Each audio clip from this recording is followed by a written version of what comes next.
Hello बच्चों। आज हम करने जा रहे हैं अपने क्लास 11th के स्टैटिस्टिक्स का बहुत ही और 100% एग्ज़ाम में आने वाले टॉपिक के रिवीजन को, जिसमें आज हम कवर करेंगे अपने मेजर ऑफ सेंट्रल टेंडेंसी। और इनफैक्ट ये टॉपिक तो ऐसा है कि जो शायद क्लास 11th ही नहीं, कॉम्पिटिटिव एग्ज़ाम्स के अंदर भी बहुत जगह पूछा जाता है, तो आपके लिए भी ये रिवीजन बहुत हेल्पफुल होने वाला है। बच्चों, अगर आप हमारी रिवीजन वीडियोस से पढ़ रहे हैं और आपको मज़ा आ रहा है तो प्लीज़ वीडियोस को लाइक ज़रूर करना, कमेंट करना और अपने सभी दोस्तों के साथ शेयर करना। तो शुरू करते हैं बच्चों आज का अपना मेजर ऑफ सेंट्रल टेंडेंसी का फुल रीकैप रिवीजन। तो सबसे पहले बच्चों मैंने आपको बताया था कि मेजर ऑफ सेंट्रल टेंडेंसी में हम 3 चीज़ें निकालते हैं। एक होती है मैथमेटिकल एवरेज, 2 होती हैं पोजिशनल एवरेजेस, यानी एक होता है मीन, 2 होते हैं मीडियन और मोड। तो हम सबसे पहले मीन, अर्थमेटिक मीन की बात करेंगे। तो बच्चों देखो, अर्थमेटिक मीन 3 अलग अलग सीरीज़ के अंदर निकाला जाता है। एक होती है इंडिविजुअल सीरीज़, एक होती है डिस्क्रीट सीरीज़, एक होती है कॉन्टिन्यूस सीरीज़। इनकी पहचान क्या है जो हम देखेंगे। इंडिविजुअल सीरीज़ की सबसे पहले बात करूं तो इसमें आपको सिर्फ कुछ ऑब्जर्वेशंस दे रखे होते हैं। अब इसको निकालने के अलग अलग मेथड्स हैं। सबसे पहले डायरेक्ट मेथड। डायरेक्ट मेथड का फॉर्मूला है सिग्मा एक्स अपॉन एन, यानी कि आपको सारी ऑब्जर्वेशंस को जोड़ना है, डिवाइड करना है नंबर ऑफ ऑब्जर्वेशन से, तो आंसर आ गया 4.6। दूसरा होता है शॉर्टकट मेथड या एज्यूम्ड मीन मेथड। इसका फॉर्मूला होता है a plus sigma D upon N. अब a का मतलब है एज्यूम्ड मीन। मान लेते हैं हमने एक मीन एज्यूम कर लिया 6। d का मतलब होता है डेविएशन, यानी कि x माइनस a। तो हम x में से, ऑब्जर्वेशन में से 6 को माइनस करेंगे तो हमारे पास d आ जाएगा, और उस सिग्मा d की वैल्यू है -7। और फिर जब हम फॉर्मूले में पुट करेंगे तो मज़ेदार बात यह है कि आंसर सेम ही आएगा जो आपका डायरेक्ट मेथड में आया था, यानी 4.6। अच्छा, तीसरा मेथड होता है स्टेप डेविएशन मेथड। मान लेते हैं हमारे पास ये 3 ऑब्जर्वेशंस हैं और हमें स्टेप डेविएशन मेथड से मीन निकालना है। तो स्टेप डेविएशन मेथड का फॉर्मूला है a plus sigma D dash upon N into C. अब यहाँ पर c का मतलब होता है क्लास लेंथ, जो अभी समझाता हूँ। सॉरी, c का मतलब होता है कॉमन फैक्टर, जो अभी समझाता हूँ। और d डैश जो होता है वो बेसिकली आपके पुराने वाले d ही को सिर्फ अगर हम c से डिवाइड कर दें तो होता है। अब ये देखो कैसे निकलता है। मान लेते हैं हमारी 3 ऑब्जर्वेशंस हैं और हमने तीनों में से कोई एज्यूम्ड मीन मान लिया a 1030। तो पहले तो हम निकालेंगे d x माइनस a, वो आ गई वैल्यूज़। अब d डैश निकालने के लिए हम क्या करेंगे, हम कोई कॉमन फैक्टर ढूंढेंगे जो इन तीनों से डिवाइड हो सकता है। तो हमने मान लिया 10, तो -20 को 10 से डिवाइड, 0 को 10 से डिवाइड, -10 को 10 से डिवाइड कर देंगे तो ये बन जाएगा d डैश, और सिग्मा d डैश आ गया -3, और c मतलब कॉमन फैक्टर। तो जब हम फॉर्मूले में पुट करेंगे तो आपका आंसर आ जाएगा मीन 1020। मतलब कि तीनों तरीकों से आप अपने अर्थमेटिक मीन को निकाल सकते हो इंडिविजुअल सीरीज में। अब अगर इंडिविजुअल सीरीज की बजाय है डिस्क्रीट सीरीज। डिस्क्रीट सीरीज होती है बच्चों जिसमें ऑब्जर्वेशंस के साथ साथ आपको फ्रीक्वेंसीज भी दे रखे होते हैं, जैसा आप यहाँ पर देख रहे हो।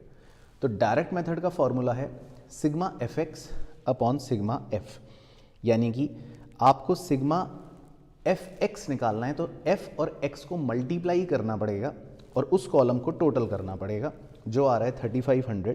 और सिग्मा एफ का मतलब है कि फ्रीक्वेंसी का टोटल करना पड़ेगा, जो आ रहा है 100, और फिर फॉर्मूले में पुट करेंगे तो आपका आंसर आ जाएगा 35। अच्छा जी, शॉर्टकट मेथड या assumed mean method, a plus sigma F D upon sigma F.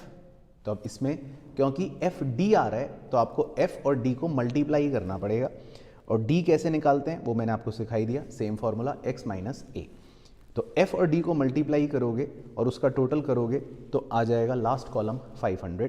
फॉर्मूले में पुट करोगे तो मज़ेदार बात यह है कि मीन का आंसर 35 ही निकलेगा। तीसरा स्टेप डेविएशन मेथड, इसका फॉर्मूला है a plus sigma F D dash upon sigma F into C. तो यहाँ पर d डैश आ गया और एफ डी डैश आ गया, तो f को और d डैश को मल्टीप्लाई करना पड़ेगा। और d डैश कैसे निकालते हैं वो मैंने आपको पहले सिखा दिया था, d अपॉन c, और c होता है कॉमन फैक्टर। तो हमने कोई भी एज्यूम मीन मान लिया, मान लेते हैं 20, और फिर x माइनस a करके d निकाल लिए और कॉमन फैक्टर 10 से डिवाइड कर दिया, तो हमारा d डैश आ गया। और उस डी डैश को एफ से मल्टीप्लाई कर दिया तो हमारा last column F D dash आ गया, जिसका टोटल है 150। फॉर्मूले में पुट करा और मज़ेदार बात, आंसर सेम। तो ये हो गए डिस्क्रीट सीरीज में तीनों मेथड से मीन निकालने के पेतरे। उसके बाद तीसरे थे जी कॉन्टिन्यूस सीरीज। कॉन्टिन्यूस सीरीज में बच्चों होते हैं क्लास इंटरवल्स। तो आपको इसमें क्लास इंटरवल्स दे रखे होंगे या नहीं दे रखे होंगे तो बनाने पड़ेंगे और फिर निकालते हैं मीन। तो डायरेक्ट मेथड तो सीधा है, sigma F M upon sigma F. F M का मतलब है आपको मिड पॉइंट्स निकालने हैं और एफ से मल्टीप्लाई करना है, तो वो बन जाएगा एफ एम, फिर फॉर्मूले में पुट करना है तो आंसर आ गया 6। दूसरा method shortcut method, A plus sigma F D upon F sigma F. अब ए मतलब आप मिड पॉइंट्स निकालेंगे, उन मिड पॉइंट्स में किसी भी वैल्यू को ए मान ले, आपकी मर्जी। फिर डी का फॉर्मूला होगा एम माइनस ए, यानी कि mid point minus assumed mean, तो वो आ जाएगा डी। एफ और डी को मल्टीप्लाई कर दोगे तो आ जाएगा लास्ट कॉलम एफ डी, जिसका टोटल है 60। फॉर्मूले में पुट करोगे तो आपका मीन का आंसर आ जाएगा 6। सेम इसी तरह step deviation method, A plus sigma F D dash upon sigma F into C.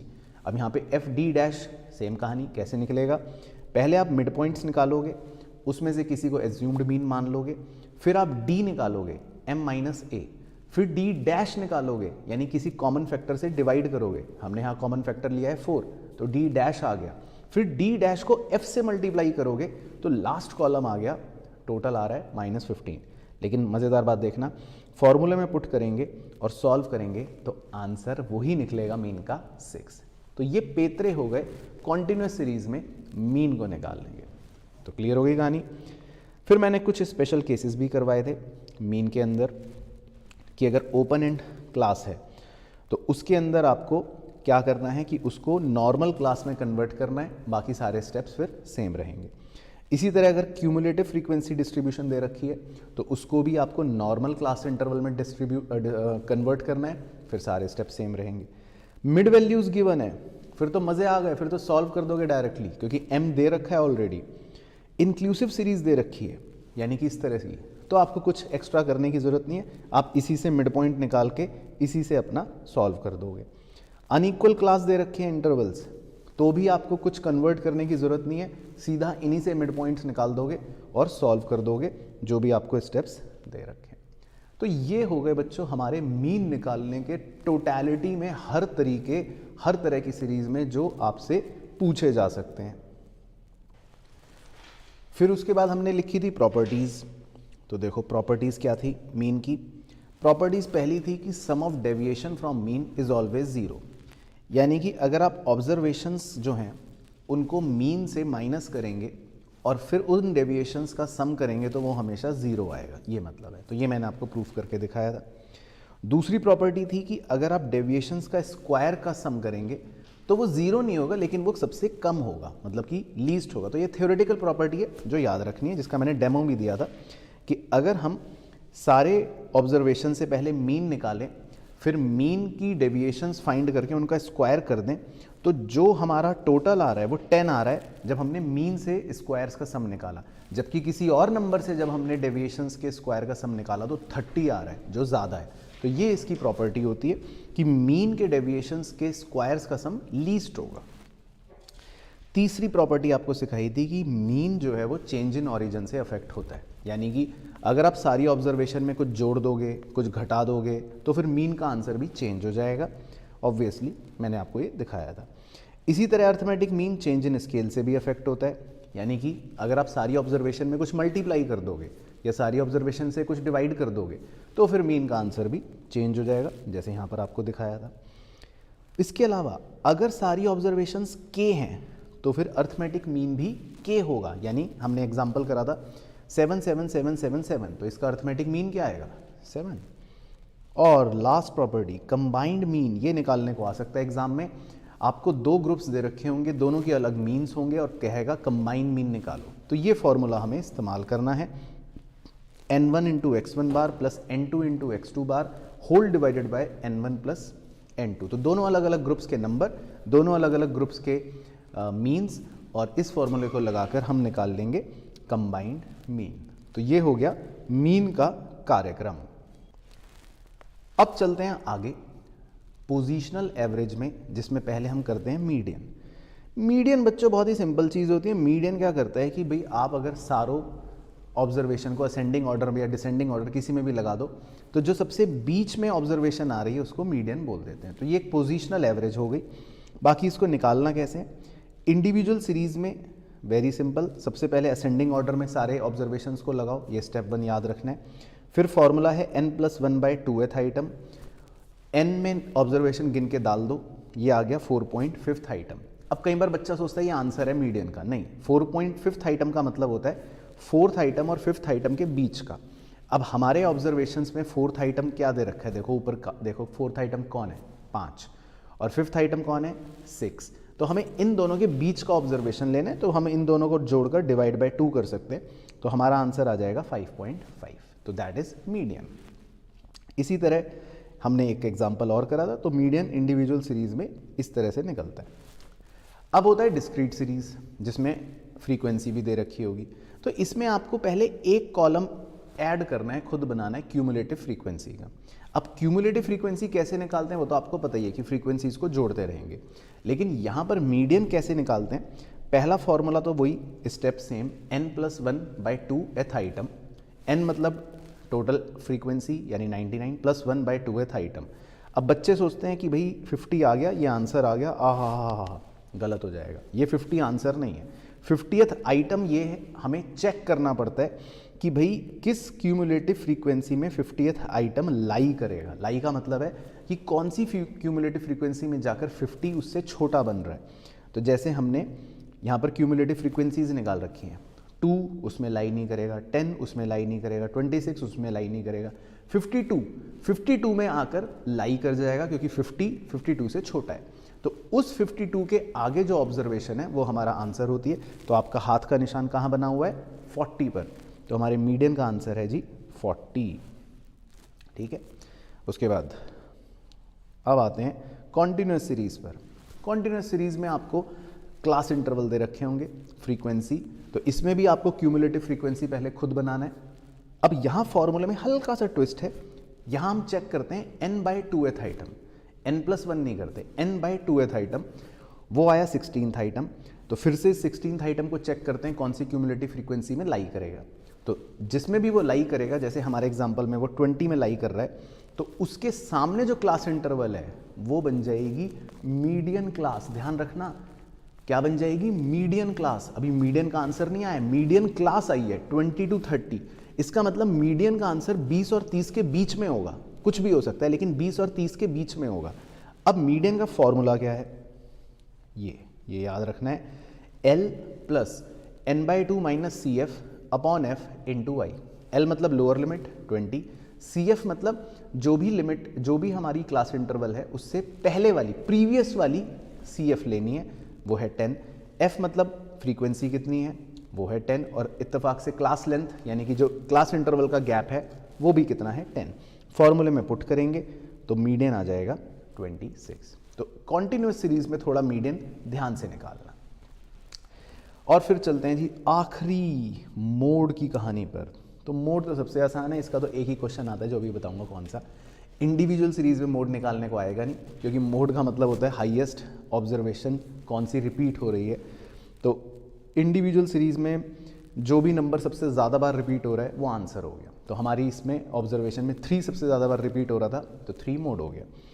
Discrete series भी वेरी सिंपल, जो फ्रीक्वेंसी सबसे ज़्यादा है उसकी ऑब्जर्वेशन का आंसर मोड हो जाएगा। तो जैसे इस टेबल में सबसे ज़्यादा फ्रीक्वेंसी है 21, तो वो किस ऑब्जर्वेशन की है, 225, तो मोड का आंसर हो गया 225। तो ये दोनों तो बेकार है, मतलब जनरली नहीं पूछेगा। कॉन्टिन्यूस सीरीज में चलेंगे, लेकिन पहले मैं आपको एक बार ग्रुपिंग मेथड और बता देता हूँ। हालांकि ये कॉन्टिन्यूस सीरीज में भी सिखाऊंगा, लेकिन कई बार हमारा क्वेश्चन हमें कहता है कि मोड बताओ ग्रुपिंग मेथड से, तो उसके बच्चों स्टेप्स याद रखने कृपया करके प्लीज़। F तो आपको गिवन होगा, वो है 1। अब आपको 5 कॉलम्स अपने आप बनाने हैं, 2, 3, 4, 5, 6। अब इनमें क्या होता है, 2 में हम 2-2 के ग्रुप्स में फ्रीक्वेंसी को जोड़ते हैं, उसके बाद हम एक को छोड़ के 2-2 के ग्रुप में फ्रीक्वेंसी को जोड़ते हैं, उसके बाद हम 3 को एक साथ जोड़ते हैं, 3 को इकट्ठा करके लिखते हैं। उसके बाद 1 को छोड़कर 3 को इकट्ठा करके लिखते हैं, और लास्ट कॉलम में 2 को छोड़कर फिर 3 को इकट्ठा करके लिखते हैं। तो ये ग्रुपिंग के स्टेप्स हैं। आई होप आपको याद होंगे, और किसी भी बच्चे को अगर दिक्कत है तो मेन वीडियोस में जाकर आप आराम से इसको देख लेना, समझ लेना, एक क्वेश्चन सॉल्व कर लेना। लेकिन ये आपको खुद करने हैं 5 कॉलम्स अपने आप। अब इन 5 कॉलम्स में जो भी हाईएस्ट फ्रीक्वेंसीज होती हैं उन्हें कलर करना है। जैसे आप देखोगे पहले में है 21, फिर है 27, फिर है 29, फिर है 32, फिर है 35, फिर है 31। ये हाईएस्ट फ्रीक्वेंसीज को कलर करा। फिर इससे एनालिसिस टेबल बनती है कि ये हाईएस्ट फ्रीक्वेंसीज जिन ऑब्जर्वेशंस के सामने थी उनके आगे हम टिक लगाते हैं। जैसे पहले कॉलम में वो किस ऑब्जर्वेशन के आगे थी, 225, अगली वाली 2 के आगे थी, अगली वाली भी 2 के आगे थी, 4th कॉलम में तो 3 के आगे थी तो 3 टिक, 5th कॉलम में भी 3 के आगे थी तो 3 टिक, 6th कॉलम में भी 3 के आगे थी तो 3 टिक।